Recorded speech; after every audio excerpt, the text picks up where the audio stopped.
Fala galera do JCN, mais uma vez aqui no podcast, falando sobre futebol com vocês, eu e meus colegas aqui na Uninasal.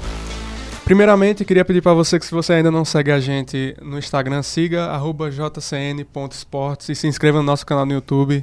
Estamos aqui mais uma vez para falar sobre futebol, eu e meus colegas. Se apresenta aí, pessoal. Gabriel. E aí, pessoal, boa tarde. Meu nome é Gabriel. Kessia. Oi, pessoal, meu nome é Kessia, boa tarde. E meu amigo César Melo, que mais uma vez aqui no programa. Muito boa tarde a todos, um prazer mais uma vez estar com vocês aqui dividindo esta mesa e com certeza vai ser uma conversa bem interessante. Bom, é isso, pessoal. Para começar, não tem como começar falando de outra coisa que não seja Série B, né? Essa última semana a gente teve os 4 classificados. O Santos já tinha sido campeão, mas definiram as últimas 3 vagas e que campeonato. O que é que você tem a dizer sobre essa Série B, César? Mais uma vez, boa tarde a todos. Para mim, mais uma vez, é um motivo de bastante alegria estar aqui com meus colegas para debater sobre futebol. Bem, Série B, que foi uma Série B muito competitiva, né? A gente sabe muito bem disso. A gente sabe que foram 38 rodadas de muita competição, de muita... os nervos à flor da pele. Mas, assim, a questão dos quatro classificados, Santos já sabia, né, que nessa questão teve os altos e baixos ao longo da temporada, mas a gente sabia que ia subir. E ficou a dificuldade aí, ficou a questão de quem ia ser os outros 3 que conseguiriam acesso. Só um adendo, o Santos que foi o pior campeão da Série B dos últimos tempos, né? É isso, 68 pontos. Técnico demitido, também sofreu nessa Série B. Também sofreu. Então, assim, ficou tudo para a última rodada, como a gente viu. Né?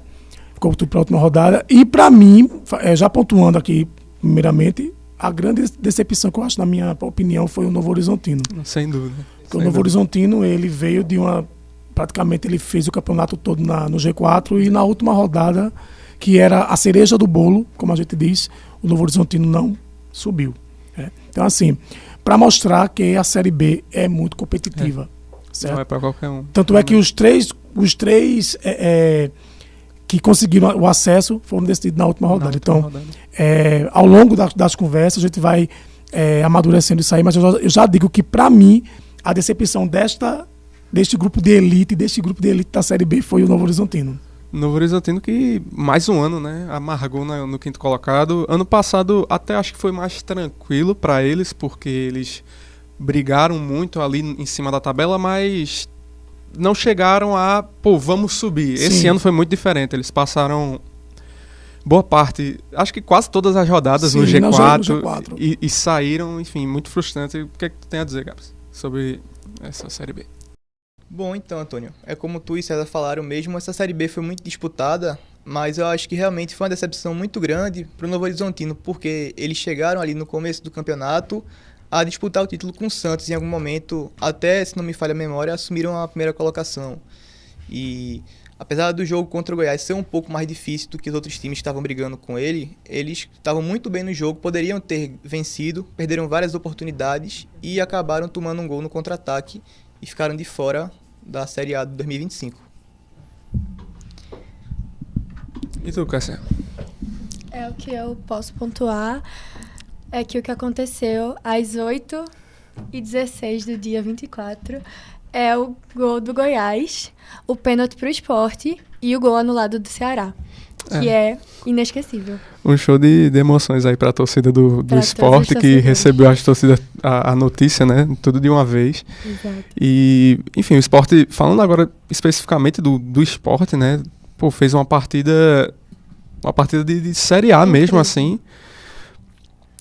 Sabia que precisava do resultado e jogou com o regulamento embaixo do braço. Como eles estavam muito dependentes dos outros resultados, né? Fez a parte dele, se garantiu ali e ficou torcendo pro resto e deu certo, né? O que é que vocês têm a dizer sobre a atuação do Sport e como foi o Sport nessa Série B? Vai, Kessia. O Sport foi incrível. Lucas Lima, que foi o principal, parece que foi escrever um roteiro para ele, porque foi extremamente incrível tipo, como foi tudo perfeitamente encaixado. Que ele foi o principal jogador da Série B, que passeou ali, né? E os últimos 2 gols foi dele, e ele jogando contra o time que era dele, né? Então, acho que a diretoria do Sport pegou e pagou a multa de 500 mil para Lucas Lima jogar, e eu acho que valeu cada centavo. O cara acabou com o jogo, jogou muita bola. E aquela coisa, né? Se você pegar os números dele, eu acho que ele só tinha feito 1 gol na Série B até aquele jogo. E aí ele fez 2 gols e foram os 2 gols que subiram o Sport para a Série A. Então valeu muito a pena colocar ele em campo contra o Santos. Falando do Sport, na competição, o Sport fez uma Série B de oscilações. A gente sabe muito bem disso. O Sport é aquele time que ganhava 2, 3, perdia uma ou empatava outra. Tanto é que contra o Chapecoense, o Sport empatou, que era para ter ganhado aquele jogo. Os 2 jogos contra o Operário, que perdeu. Enfim, mas destacando dentro do Sport, eu destaco o Lucas Lima. Por quê? Foi uma contratação acertada que o Sport fez. Peça principal, né?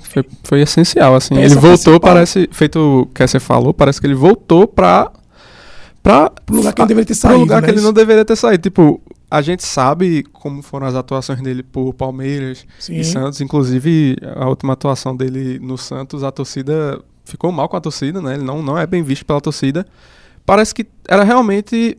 Ele precisava voltar pro Sport para ajudar o Sport a subir. O Sport que estava tanto tempo sem passarear, acho que 3 anos já 3 anos. Na Série B, muitos quase, né? Chegava a assumir a liderança e no meio pro fim do campeonato perdia o embalo. E foi isso. Ele pegou e assumiu a responsabilidade do time. Essa é a verdade. Ele se reencontrou ali. Exatamente. Ele se reencontrou. Esse foi o diferencial, né? Tanto é que na última partida, no último domingo, ele tomou ele tomou para si a responsabilidade de bater aquele pênalti. Pois é. Porque até Fabrício Domingues ia cobrar, ele disse... Fabrício disse, não, bate Lucas Lima. E ele foi, bateu, fez o gol, enfim. Então, assim, é uma peça muito importante. Mas eu destaco aqui que não foi um ano tão fácil para o Sport, não. O Sport teve oscilações, Sim. O Sport não jogou bem, sem dúvida, mas conseguiu acesso, né? Na minha visão, eu acho que o Sport, nessa reta final, se apoiou muito no jogo a menos que tinha, né? No jogo a menos que tinha, que era justamente contra o Operário. Sim. Voltando à ilha, perdeu o jogo, e ali prejudicou muito o time, né? Porque entrou numa sequência não tão boa assim, mas assim, um acesso que estava, entre aspas, garantido, quase foi por água abaixo, mas não foi. O time conseguiu... Se confiando demais, né, Antônio? Pois é, confiou demais. E foi isso, mas o time conseguiu, fez uma ótima partida contra o Santos. O Santos que também veio de um momento não tão bom, mas... É isso. Eu queria saber de vocês se vocês acreditam, os times que subiram, vocês acham que eles mereceram subir? Vocês acham que eles vão conseguir se manter na Série A? Kessia? Assim, eu acho que 2 deles é capaz de descer. Eu acho que não é capaz de ficar. Eu acho que muita gente tá apostando no Mirassol. Mirassol, já pra cair, eu acho que o Mirassol não logo fica. De primeira. E o Ceará, eu tenho minhas questões, minhas dúvidas. Eu também tenho minhas dúvidas com o Ceará. E tu, Gabs? Uma pergunta muito interessante, e vejo muita gente falando que o Ceará não merecia subir porque não conseguiu vencer o Guarani no último jogo. Apesar disso, o Ceará foi o melhor ataque do campeonato, né? Mesmo tendo times com um orçamento maior como Santos, Coritiba, América Mineiro, etc.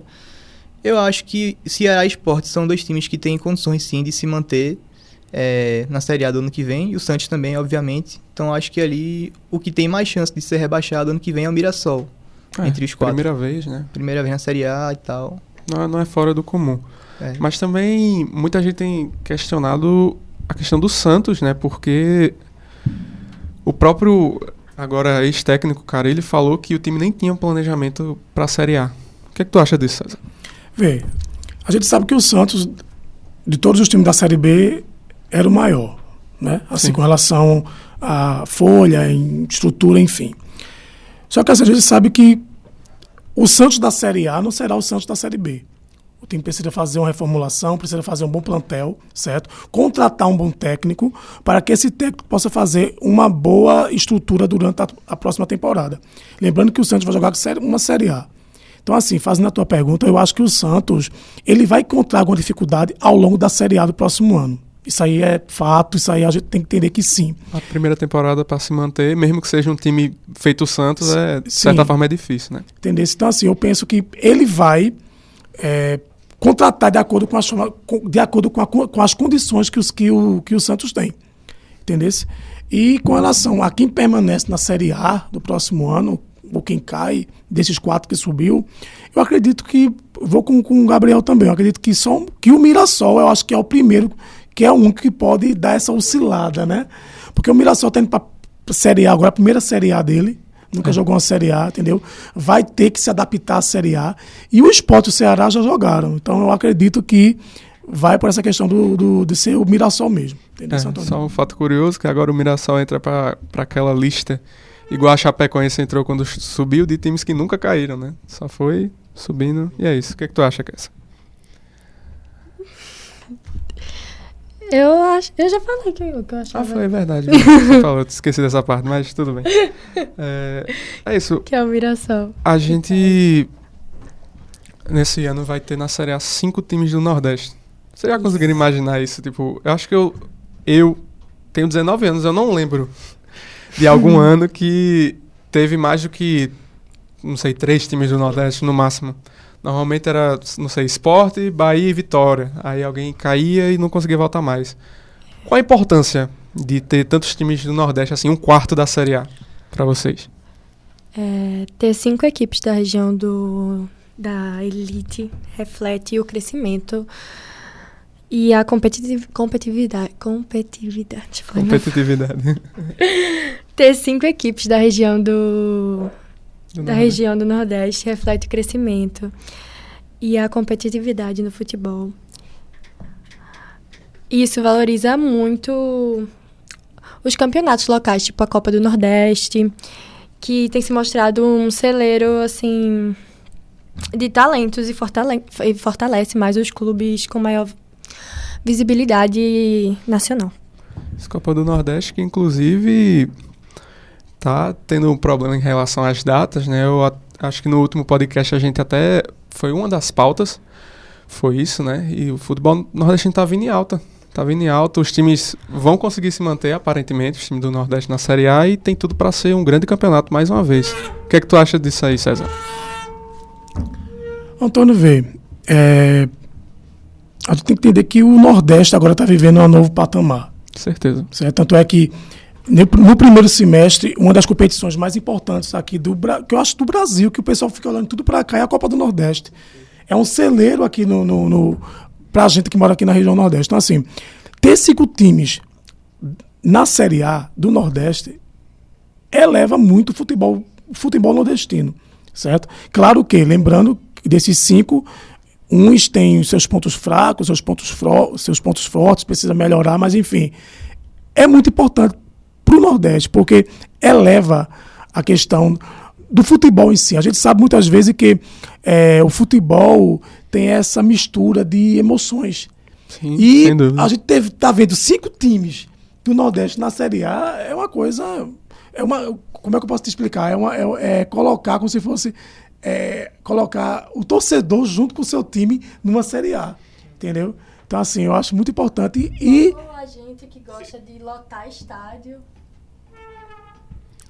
Logo a gente que gosta de lotar estádio, eu acho que é muito interessante, porque a gente atrai mais turismo para a cidade e mais benefício para a economia local. Sim. E tal. Gera, a Copa do Nordeste mesmo, feito o César falou, gera um público gigantesco aqui, né? É o grande destaque, todos os olhos ficam virados para cá. E, assim, vai ser uma honra ver os 5 times do Nordeste esse ano na Série A. Tô ansioso, não vou mentir. Como é que tu tá em relação a isso? Cara, é muito bom ver a valorização e o crescimento do futebol nordestino. Então a gente vê os times estão ali brigando para estar no topo. E também isso faz com que os outros times que não estão na Série A, como Náutico, Santa Cruz, CRB, CSA, os outros times queiram também se aprimorar para dar aquele passo a mais também, para ficar na elite, para estar ali competindo. Mas eu acho que tipo, esse é um movimento que não só que acontece não só no futebol nordestino, mas no futebol brasileiro em geral. Começou a ser muito mais profissionalizado, começou a ter muito mais responsabilidade por parte das diretorias no geral, e isso também aqui na região Nordeste, que é muito bom. E outra coisa que é bom destacar é que agora, como a Série A dá muito mais vagas para competições continentais, né? A gente teve alguns anos atrás aquela ampliação de vagas para Libertadores, Sul-Americana. Isso pode também acabar gerando mais times do Nordeste disputando competições continentais, como Sul-Americana e Libertadores. Então, acho que foi muito bom para nós. Bahia mesmo, Fortaleza já tá na Libertadores, né? Foi vice ano passado. Foi vice da Sul ano passado. O Bahia tá brigando agora. O Vitória, de certa forma, tá ali na parte de baixo da tabela, mas como a gente sabe, são muitas vagas para Sul-Americano, então o Vitória disputar uma Sul-Americana. E ainda abre aquela vaga da Copa do Brasil, Libertadores. Se o Cruzeiro tivesse ganhado a Sul-Americana, também teria aberto mais uma vaga, tá ligado? Bom você falar, inclusive. Vamos falar agora um pouquinho de Cruzeiro. Eu realmente não estava esperando o Cruzeiro chegar e levar 3 do Racing, do jeito que levou. Um time apático. Assim, a chegada de Fernando Diniz já foi muito questionada no Cruzeiro. E eu queria... O que é que vocês acham disso? Tipo, pra mim foi um balde de água fria, porque apesar de Fernando Diniz não ter começado bem no Cruzeiro, os caras chegaram na final de Continental de novo e tinha tudo pra ganhar. Porque o Cruzeiro tem final, né? Jogo único. Pois é. Então... E eu queria saber, qual a visão de vocês em relação a isso? Porque Fernando Diniz já começou mal, né? Cara, pra mim, eu até agora não entendi por que o Diniz foi pro Cruzeiro. O que é que ele viu no projeto do Cruzeiro que o atraiu a ir pra lá. Apesar do começo dele não ter sido dos melhores, eu também não contava que o Cruzeiro chegaria na final. Pra mim, a final seria com o Corinthians. Mas, que no caso seria... Corinthians e o Racing. Não seria o Racing. Seria o time que ganhou do Cruzeiro. O Lanús, não sei. Eu esqueci quem foi que ganhou do Cruzeiro. Não tô lembrando agora. Mas eu achei que seria por aí. Mas mesmo assim, eu pensei, o Cruzeiro pode surpreender. Porque o futebol brasileiro tá em alta, né? Sim. O futebol argentino não tá tão forte como era antigamente. Então, exatamente, perdeu a hegemonia. E eu pensei que o Cruzeiro poderia ganhar, ainda mais com Matheus Pereira jogando muito. Mas o Diniz acabou não conseguindo encaixar o time, e aí o resultado a gente viu em campo, né? O Racing ganhou bem. Pois é. Diniz, acho que desde o momento que ele saiu do Fluminense, do jeito que ele saiu do Fluminense, já foi uma dúvida trazer ele para algum projeto, né? Dado que o esquema tático dele é um negócio muito arriscado. E é isso. O que é que tu tem a dizer, César? Antônio, vê bem, a gente já sabia... na realidade, a gente sabe a forma como Diniz gosta de jogar. Né? No risco, né? No risco, e ele é um técnico muito retranqueiro, aquele técnico que gosta de brigar, gosta de estar... Então, assim, tanto é que a mídia, né, a mídia esportiva brasileira, colocou essa questão como se Gabigol fosse para o Cruzeiro, como é que ia ser a relação entre Gabigol e Diniz. Porque os dois realmente ia ser personalidade forte e faíscas iriam rolar. Então, assim, eu acho assim, ele pode melhorar no Cruzeiro. Né? O Cruzeiro chegou à final, que eu também achava que o Corinthians seria o finalista, né? Mas não foi. Então, assim, computando geral, fazendo uma visão geral, o Cruzeiro em si não foi bem. Não foi bem, não jogou bem, certo? Foi uma final que ficou muito a desejar pro Cruzeiro, certo? Como o Gabriel falou, a gente sabe que o futebol brasileiro vem alto aqui no continente, né? E a gente achava com certeza que o Cruzeiro iria pelo menos ganhar, com facilidade não, mas pelo menos ia conquistar. Não com facilidade. Entendesse? Ia conquistar o título. E não foi o que aconteceu. Então, assim, o que a gente pode esperar pro futuro? Eu creio assim que nos próximos campeonatos, agora que vai vir aí o Campeonato Mineiro, vem aí as próximas competições, ele pode tentar estruturar o time da forma que ele acha que deve ser. Agora, lembrando que Diniz, ele é um técnico que ele é muito esquentado. E ele transpassa isso para o campo. não só para o campo, como também para os jogadores. Os jogadores, quando está em contato com o Diniz, eu não sei se sente reagido, eu não consigo bem entender. Só que assim, há essa... Tu tá entendendo? Por exemplo, todo clube que ele vai, acontece isso. Vou dar um exemplo para vocês. Quando ele estava no São Paulo, quando ele foi técnico do São Paulo, sim, foi um dos técnicos que mais teve crise interna com os jogadores, foi Fernando Diniz. Então assim, todo clube que ele vai, ele causa esse tipo de atrito. E para mim, esse tipo de atrito atrapalha o andamento do futebol em campo. Porque os atletas vão pensar assim, oxe, o técnico está fazendo isso, então eu vou, entendeu? Então assim, eu penso que pode haver uma melhora. Agora, ele é muito conservador também, ao que ele acredita, também. Né? Aí não é flexível aos esquemas táticos. Tu acha que Cássio falhou no gol? Acho que falhou. Tanto é que na entrevista coletiva ele pediu desculpas, né? Pediu desculpas à torcida. Sim. Ele pediu desculpas à torcida do Cruzeiro. Disse que momentos difíceis acontecem, na realidade. Eu acredito que ele falhou sim. Ele poderia ter... 2 passozinhos para trás ali, evitava aquele segundo gol, né? Tinha evitado, com certeza. Na minha opinião, não sei a opinião aqui dos colegas. E aí, se tu quer saber o que é que tem a falar sobre a final da Sul-Americana? Eu concordo com o César. Eu acho que foi uma final que deixou a desejar. Eu acho que foi. O time, na minha visão, estava muito apático. Foram 2 chutes, 2 gols do Racing. A gente vê a diferença sobre isso que o César até falou, que enquanto o futebol brasileiro está em alta, o Racing veio fazer o jogo da vida. O Racing veio com tudo, deu 2 chutes, 2 gols, pegou o Cruzeiro de surpresa. E foi isso. O time não conseguiu jogar. Ainda acordou ali no segundo tempo, consegue fazer um gol, mas não dá. A gente vê mesmo que eles vieram para vencer. E tanto é, Antônio, assim, que todos os retrospectos, todos os projetos, os palpites, as opiniões, dava Cruzeiro. Sim. Dava sem Cruzeiro. Todos os programas esportivos dava Cruzeiro, porque o Cruzeiro era o favorito para aquela partida. Certo? Então, assim, foi um banho de água fria. Certo? E lembrando que, não sei se vocês já sabem, mas na edição passada, Fortaleza perdeu para a LDU, certo? Vice-Brasil aí. Vice-Brasil. E em 2022, o São Paulo perdeu para o Del Valle também, que foi um vice bem... Enfim, então assim, nos últimos 3 anos, a Sul-Americana tem... Durante o campeonato, os times do Nordeste estão indo bem, mas na final, acontece esses banhos de água fria. Tanto que a gente achava que a final seria Cruzeiro e Corinthians, né? Todo mundo falava que ia ter a final, as 2 finais continentais sendo jogos, né? Brasileiros, né? Corinthians e Cruzeiro na Sul-Americana e o Botafogo e Atlético na Libertadores. Então a gente já pega mais ou menos... A gente vê que a gente pode até ter uma dominância aqui na Libertadores, quando se fala de Libertadores, mas na Sul-Americana os outros times... Eles ainda conseguem surpreender. Conseguem surpreender. Eu acho também um pouco que os times brasileiros entram de salto alto na Sul-Americana, achando que vai ser uma competição mais fácil, mas não é bem assim. É verdade. Faz sentido. Pegando o gancho aqui, falando da Libertadores, como é que vocês acham que vai ser essa final? Atlético e Botafogo? Botafogo vindo aí líder do Campeonato Brasileiro, o Atlético não tão bem assim. Jogão, hein? Jogão, vai ser um jogão. O que é que tu tem a dizer, Gabo? Cara, então, eu acho que desde o ano passado o Botafogo joga o melhor futebol do Brasil.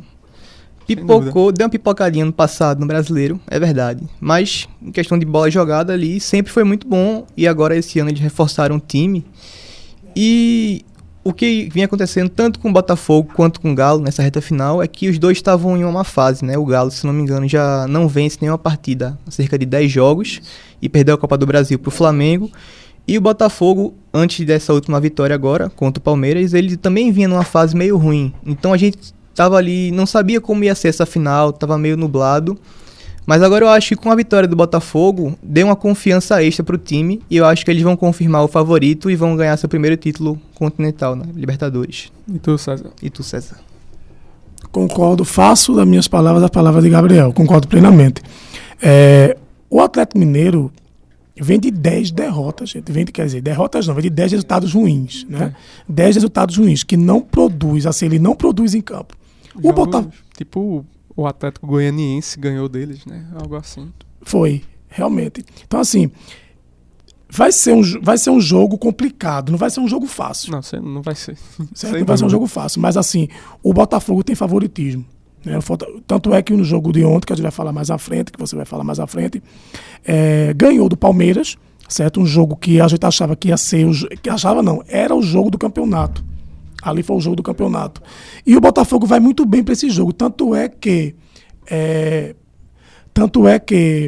o Atlético Mineiro perdeu no jogo de ontem. Né? Perdeu no jogo de ontem para o Juventude. Né? Foi surpreendido pelo Juventude dentro de sua casa. E vai com essa dificuldade aí para o próximo jogo. O jogo é sábado, já dia 30, não é isso? Já é sábado. E eu acho assim... Vai vencer o jogo, vai ser campeão quem tiver melhor mentalmente em campo. Quem tiver melhor mentalmente vai vencer esse jogo e vai ser campeão. Mas eu acredito que o Botafogo vai ser campeão por estar melhor, no momento, por estar melhor na competição. Entendeu? O Botafogo tem realmente jogado o melhor futebol brasileiro, sem dúvida. Podia ter feito um campeonato melhor se não tivesse dado aquela amarelada no ano passado. O Botafogo, ele vem num acrescento muito grande. Nessa última rodada venceu o Palmeiras, que era o jogo... na minha visão, foi o jogo do título. Sim. Foi o jogo do título. O Botafogo tinha perdido a liderança para o Palmeiras e chegou, meteu 3 na casa dos caras. O que tu tem a falar sobre esse jogo? Cara... Foi um jogo, assim, bastante esperado, assim, pelo público. E aí, do nada, o Botafogo meteu 2 pro Palmeiras. Não, é Palmeiras? Foi contra o Palmeiras. Perdão. E o jogador foi expulso também do Palmeiras, então... Muito, tá? Bem complicado, assim... Né, o Palmeiras conseguir ganhar, não seria... O Botafogo, acho que se consagrou agora como o real vencedor do Campeonato Brasileiro. Depois desse jogo, eu acho que sim. Não dá pra cravar ainda porque é o Botafogo. Não dá pra cravar porque é o Botafogo, mas tá muito bem. Mas tá muito bem encaminhado, ele tá. Então, aí, falando um pouco sobre o jogo, Botafogo e Palmeiras, a gente vê que o Palmeiras... veio com tudo pra cima, o Botafogo tentou sair, tomou uma pressão gigantesca no início do jogo, mas foi surpreendido por uma jogada de bola parada, assim, saiu tocando do nada, gol do Botafogo, um chute no meio da área, e foi pro segundo tempo já com um placar menos, depois ainda tem a expulsão. Cara, que jogo? O que tu tem a falar sobre esse jogo, César? Antônio, um jogão, certo? Quem gosta de jogo, quem gosta de Brasileirão, que é o maior campeonato de pontos corridos do mundo, teve que assistir um excelente jogo. E teve 2 nuances nesse jogo. Sim. Primeiramente, eu acho assim, o Palmeiras entrou em campo meio tímido, entendeu?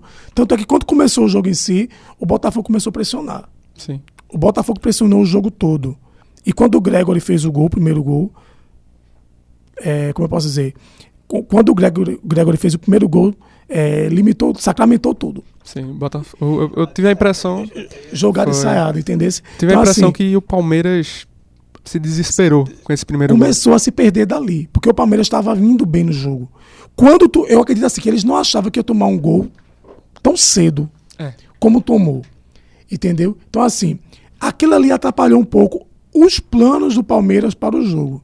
Tanto é que, depois que o Botafogo fez o gol, ele começou a controlar o jogo. Tanto é que o Everton fez defesas difíceis, Sim. certo? E assim, o Botafogo começou a gostar do jogo em si. Outra coisa, eu tenho que falar aqui da performance de John no jogo, o goleiro do Botafogo. John é um excelente goleiro. O Botafogo fez uma excelente contratação, contratando aquele cara, porque ele é muito ligado, tá ligado? Ele tá sempre atento no jogo, ele sempre tá vendo ali a hora certa de pegar a bola e peça importantíssima no jogo mesmo na semifinal da Libertadores contra o Peñarol. Ele salvou, tirou o Botafogo de muitas. O Botafogo podia ter levado a virada se não fosse ele. Então, assim, foi um jogo difícil, mas que o Botafogo soube jogar. O Botafogo não entrou na pressão do Palmeiras, o Botafogo não entrou na pressão da torcida, o Botafogo jogou consciente. Tanto é que saiu de lá com placar de 3-0 e o título encaminhado. Vai depender agora do Botafogo. Independentemente se ele ganha do Inter agora, né, no próximo jogo, ou do jogo da última rodada, aí, das últimas próximas rodadas. Vamos aguardar, vamos ver. Para mim, o Botafogo ele tem condições de ser campeão. Foi 3-1 de um... Assim, Palmeiras feito, eu falei... Eu senti o Palmeiras desesperado no jogo. Sim. Estavam tentando segurar ali da maneira que podia. Ainda conseguiram fazer o gol, mas com homem a menos a gente sabe que as coisas ficam muito difíceis, né? E eu acho que, tipo assim, nem o mais otimista torcedor do Botafogo esperava que fosse acontecer o que aconteceu. Pois é. Porque o Botafogo fez parecer que foi fácil. Botou 3-0, tomou um gol assim no final, um chute de fora da área, golaço do Richard Rios, mas o Botafogo controlou o jogo, na realidade. E, como o César falou, realmente, que goleiro é o John. O cara é muito bom e eu acho que o time do Botafogo, principalmente os jogadores que já estavam no time desde o ano passado, usaram muito do jogo do ano passado, Sim. que eles perderam pro Palmeiras, que aquele jogo acabou decidindo o campeonato também. Foi um pouco... Lembrou um pouco, né? Acho que eles usaram isso como motivação, de dizer, opa, não posso cometer esse erro de novo. Sim. Então eles foram ali para acabar com o jogo e conseguiram. E o Palmeiras agora, ele, além de ter perdido o famoso jogo de 6 pontos, né, o confronto direto, ele foi com um desfalque muito importante pro próximo jogo, né, que é o Marcos Rocha tá expulso, não vai jogar o próximo jogo, então já é mais uma adversidade para o Palmeiras ter que superar. Quando se trata de Botafogo, não dá pra gente cravar até o juiz apitar, mas realmente eu acho que dessa vez não vai escapar, eu acho que eles vão sim ser campeões, estão bem encaminhados. Ia ser até a próxima pergunta que eu ia fazer para vocês. O Botafogo vem grande, venceu um confronto dificílimo contra o Palmeiras, mas vai pegar o Internacional, que também é um time que tá vindo muito bem. Confronto direto, de certa forma. Não pode... Assim, acho que um empate ainda consegue manter na liderança. Seria um bom resultado. Mas uma derrota ia ser um golpe muito forte. Então é o seguinte, vocês acham que o Botafogo ainda pode amarelar, vai amarelar nessa Série A? De novo, feito foi ano passado? Bom, eu acho que muito do que vai acontecer com o Botafogo nesses 2 últimos jogos está relacionado com a final de sábado. Porque se perder, a confiança vai de novo por rala abaixo. Mas eu acho que o Botafogo vai ganhar os 2 títulos. Vai ganhar a Libertadores e vai confirmar o favoritismo no Brasileirão. E vai acabar ganhando os 2. Também acho. E tu, César? Fala aí. Gabi, vê bem. Concordo com o que você falou plenamente com relação do jogo de sábado. Vai decidir tudo, certo? Mas eu pontuo o seguinte, eu pontuo que o Internacional é osso duro de roer. Isso é verdade. O Inter está a 7 jogos sem perder. Ótima fase. Está em 7 jogos sem perder e, na realidade, o Inter ele vem muito forte para esse jogo. Eu acho o seguinte, o Botafogo tem todas as chances para ser campeão? Tem. Se ele vai amarelar ou não vai, a gente não sabe. Mas que ele tem totais condições de ser campeão esse ano das 2 competições, isso aí é inegável, ele tem condições sim. Dado o Botafogo, vem forte pro próximo confronto, mas vai pegar o Internacional. O Internacional é um time osso duro de roer, também, de certa forma, um confronto direto ali. Tu acha que o Botafogo vai amarelar, César? Antônio, vê bem, como você falou, o Inter vem muito forte. Né? Tanto é que faz 7 jogos que o Inter não perde. 7 vitórias consecutivas na competição. Sim. Então, assim, não vai ser fácil esse jogo, certo?